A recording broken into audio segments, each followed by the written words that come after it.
Student, आज हम लोग एनसीईआरटी क्लास 8 का मॉडल क्वेश्चन पेपर को सॉल्व करने वाले हैं। इसमें टोटल 50 क्वेश्चन होंगे जो हम लोग 2 पार्ट में लाने वाले हैं। इसी के साथ हम लोग अपना क्वेश्चन आंसर स्टार्ट करते हैं। पहला क्वेश्चन, सूक्ष्म जीव का निवास स्थान कहाँ है? ए वायु में, बी पानी में, सी जीवित वस्तुओं पर या डी उपयुक्त सभी में। इसका सही आंसर होगा डी उपयुक्त सभी में। दूसरा सवाल, निम्न में कौन सा रोग मच्छर से फैलता है? ए पोलियो में, बी रिंगवर्म, सी हैजा, डी मलेरिया। इसका सही आंसर होगा डी मलेरिया। तीसरा सवाल, बायोडीजल के निर्माण में कौन सूक्ष्मजीव सहायक है? ए प्रोटोजोआ, बी जीवाणु, सी शैवाल या डी कवक। इसका सही आंसर होगा सी शैवाल। चौथा सवाल, निम्न में से सबसे बड़ी कोशिका कौन है?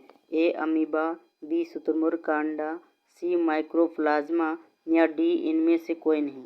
इसका सही आंसर होगा बी शुतुरमुर्ग का अंडा। पांचवा सवाल, कोशिका के किस भाग में गुणसूत्र उपस्थित होता है? ए केंद्रक में, बी कोशिका द्रव्य में, सी कोशिका भित्ति में या डी इनमें से कोई नहीं। इसका सही आंसर होगा ए केंद्रक में। छठा सवाल, किस धातु की भौतिक अवस्था द्रव्य रूप में होती है? ए जस्ता, बी तांबा, सी पारा या डी टीन। इसका सही आंसर होगा सी पारा। सातवां सवाल, एक्सरे करने हेतु किस धातु का उपयोग किया जाता है? ए टीन, बी सोना, सी तांबा या डी लेड। सातवां का सही आंसर होगा डी लेड। आठवां सवाल, झारखंड के जादूगोड़ा में किस धातु की प्रचुरता विद्यमान है? ए कोयला, बी अभ्रक, सी यूरेनियम या डी अयस्क। इसका सही आंसर होगा सी यूरेनियम। नौवां सवाल, धातुओं का वह गुण जिससे पीटकर चादर बनाई जा सकती है? ए तन्यता, बी कुचालकता, सी आघातवर्धनीयता या डी लचीलापन। नौवां का सही आंसर होगा सी आघातवर्धनीयता। 10वां सवाल, इनमें से ऊष्मा की सबसे कम चालक धातु कौन है? ए एल्युमिनियम, बी पारा, सी चांदी या डी सोना। इसका सही आंसर होगा बी पारा। 11वां सवाल, निम्न में कौन घोल विद्युत का कुचालक है? बी नींबू का रस, ए नींबू का रस, बी नल का पानी, सी सिरका, डी आसुत जल। इसका सही आंसर होगा डी आसुत जल। 12वां सवाल, किसी धातु पर इच्छित धातु की परत निक्षेपित करने की प्रक्रिया को क्या कहते हैं? ए विद्युत लेपन, बी ऑक्सीकरण या डी ऑक्सीकरण, सी जस्तीकरण या डी विद्युत अपघटन। इसका सही आंसर होगा ए विद्युत लेपन। 13वां सवाल, निम्न में से किनमें आंतरिक जनन होता है? ए मछली, बी मेंढक, सी स्टारफिश या डी मुर्गा। इसका सही आंसर होगा डी मुर्गा। 14वां सवाल, हाइड्रा में जनन की विधि है? ए बहुविभाजन, बी मुकुलन, सी खंडन या डी द्विविभाजन। इसका सही आंसर होगा बी मुकुलन।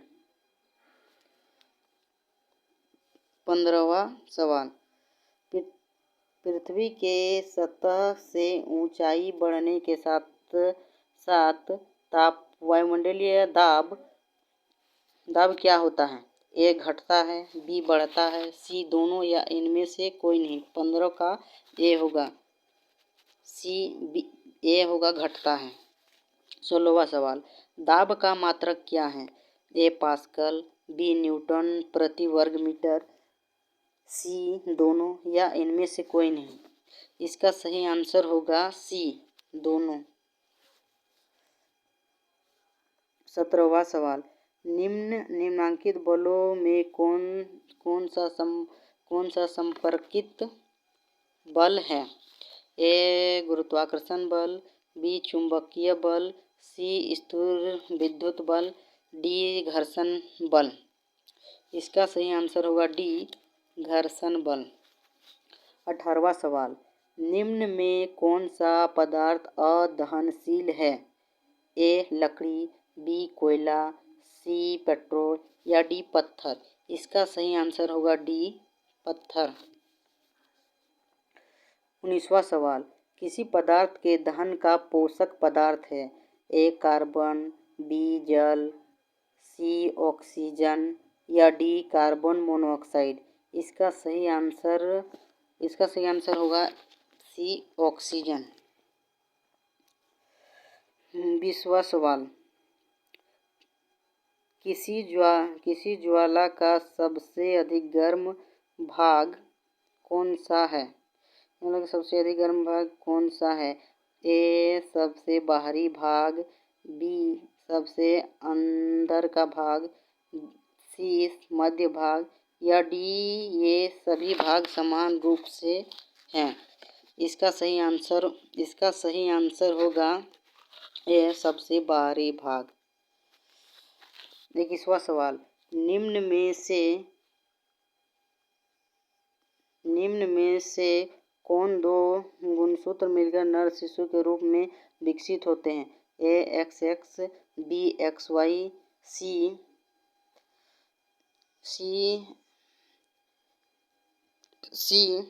वाई वाई या डी एक्स एक्स वाई। इसका सही आंसर होगा बी एक्स वाई। 22वां सवाल, विश्व एड्स दिवस कब मनाया जाता है? ए 21 दिसंबर, बी 21 जून, सी 1 दिसंबर या डी 1 जून। इसका सही आंसर होगा सी 1 दिसंबर।